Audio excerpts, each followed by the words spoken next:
Hey guys, welcome to my YouTube channel. Today I'm going to be taking you on a tutorial on how to tie GELE, and I made a video earlier on how to take care of your skin using some skincare products called Cure Acne and Eczema. So make sure you watch that video, subscribe, like and comment, tell me what you think, and make sure you follow me on my social media account at mulari_beauty home. So let's just dive into it.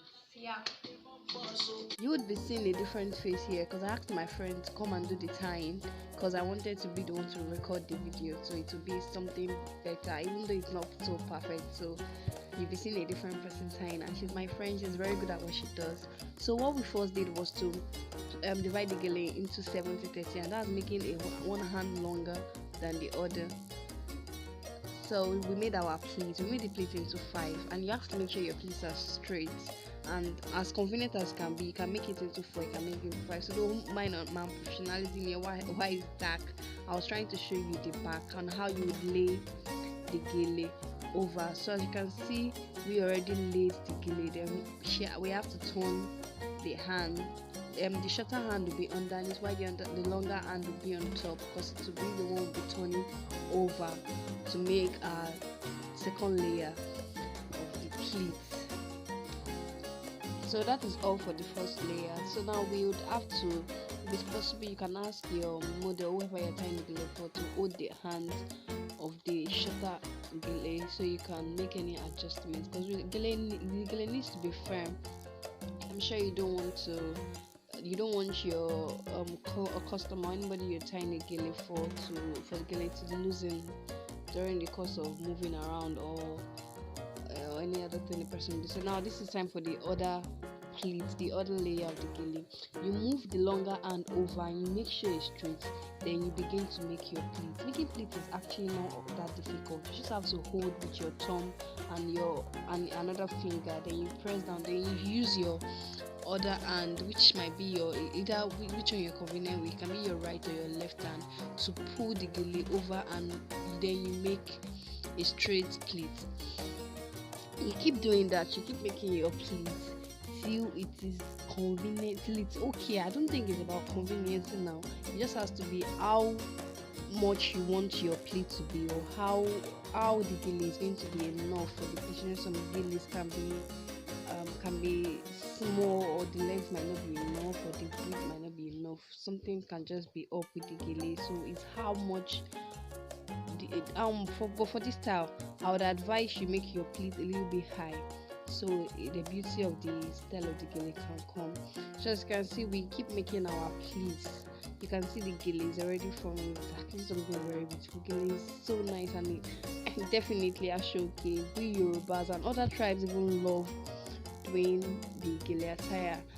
Now where the issue comes, where you might be making mistakes, is when you want to tie. You can see we made a pleat. You pick the edge of one of the GELE, then you make a pleat to hold it down, and you make sure it's firm. You can see I zoom this closer so you can see how that pleats are being made. Then the other hand of the GELE, you just have to pull that one, then you make a twist, or you hold it as convenient as can be for you to tie easily. Then you hold it to tie the GELE.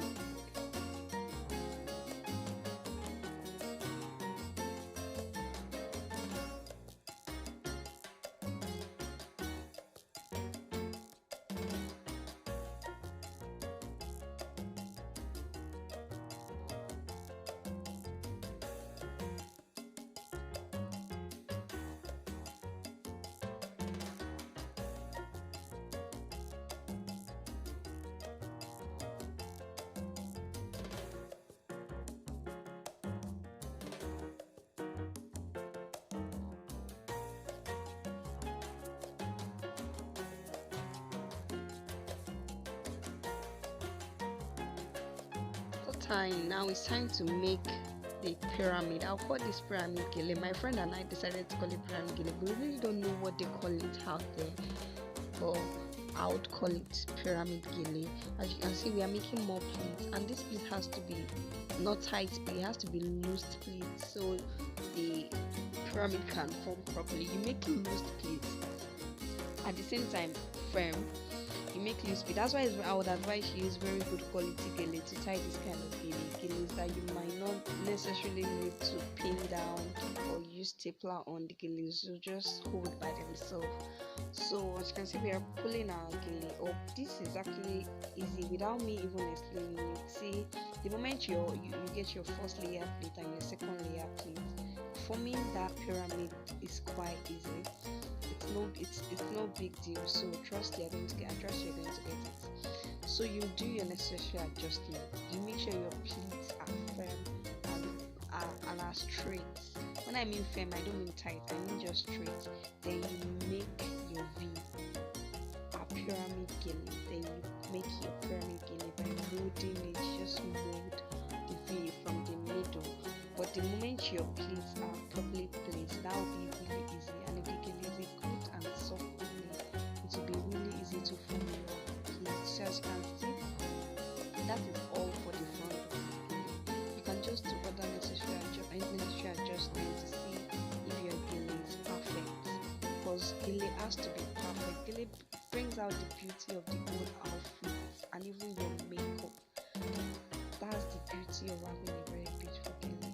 So you move the gele to the back. The beauty of gele is when you expose, a lot of people like to expose their hair a bit. And be very careful while moving the hair to the back, so you will not just losing the whole thing.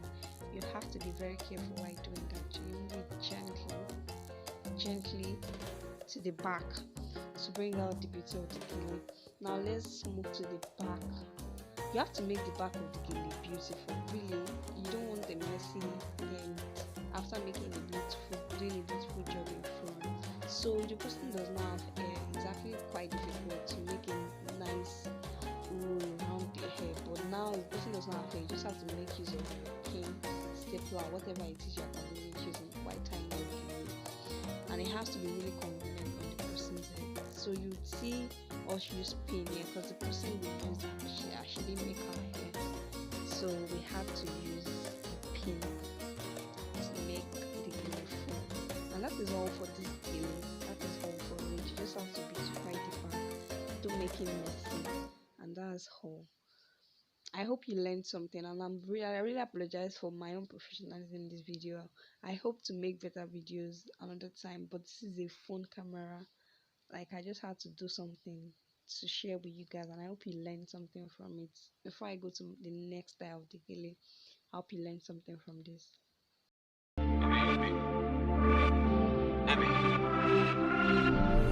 Gele style. I really don't know what to call this style, but if you have any name for it, you can comment down below and tell me what name you would like to give it. So you can see we retained the 4-layer pleats of the previous style of gele. Just that same step, the same 4 step. That's what you're going to follow. So now you're going to take the shorter hand of your gele. You're going to make a twist with it. You make a twist, a firm twist, then you roll it over, then you place it on your pleats properly and carefully. You make sure you're not making any mistakes here because you have to be careful. And in this gele style, we're going to be using a lot of pin because there's no tying happening here. That's why you have to make your first layer, you have to make it tight, you have to make it firm and comfortable. Then you can see you have to be careful while pinning down so you're not going to hurt the person. You have to be really careful. This is a very, very careful process. I'm going to be showing you how to pin your gele. Probably I'll make a new video on that, or if you can see carefully, if you want any video on how to properly pin your gele, because a lot of people make mistakes, or whenever you pin it's not going to stay or it's not firm, then you have to use stapler.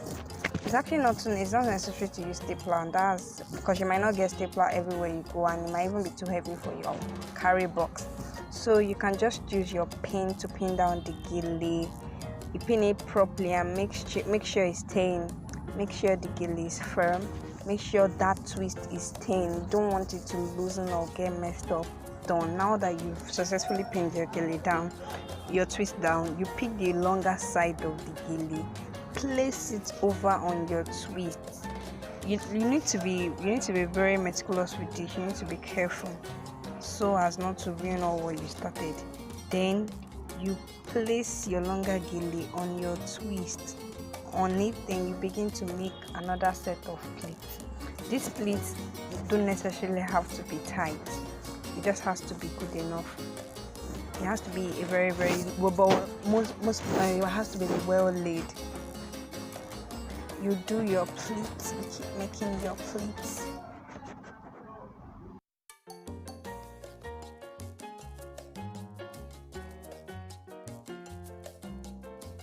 If you are very familiar with fan gele, you know that fan gele style. But if you are not, maybe definitely there will be a tutorial on it, so you would understand what I'm going to trying to do here.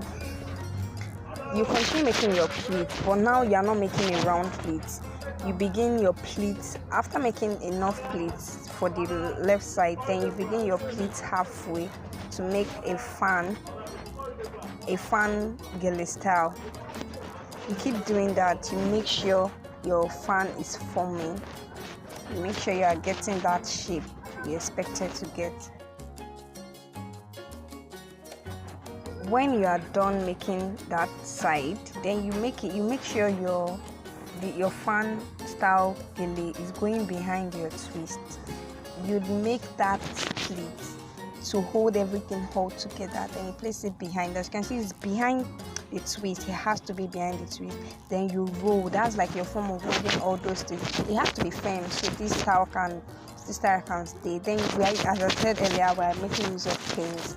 A lot of pins here. Fine, I think we used 4 or 5 pins. So you don't necessarily have to go overboard to use a lot of pins, so your customer would not be getting hurt from losing the gele and getting a lot of pins in her hand.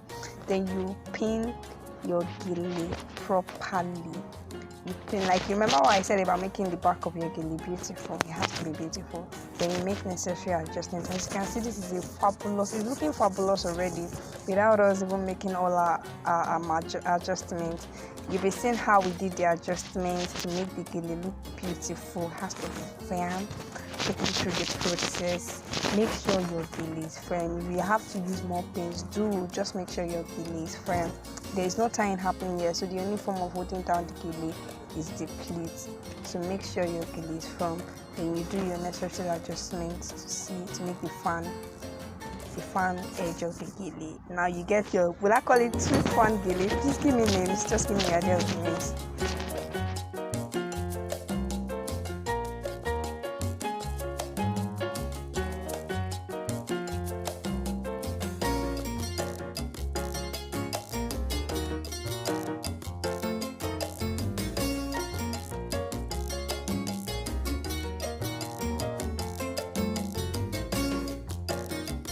That is all for our gele. As you can see, the gele is perfect and looking dope. Please, if you love this video, please make sure you like, subscribe to our channel, comment, and I really apologize for the unprofessionalism of this video. I promise to make more and better videos next time, so you have to follow me on this journey. So if you've seen the photo slides of the gele, now tell me what you think. Comment, like. Thank you for watching. I really appreciate it. Bye.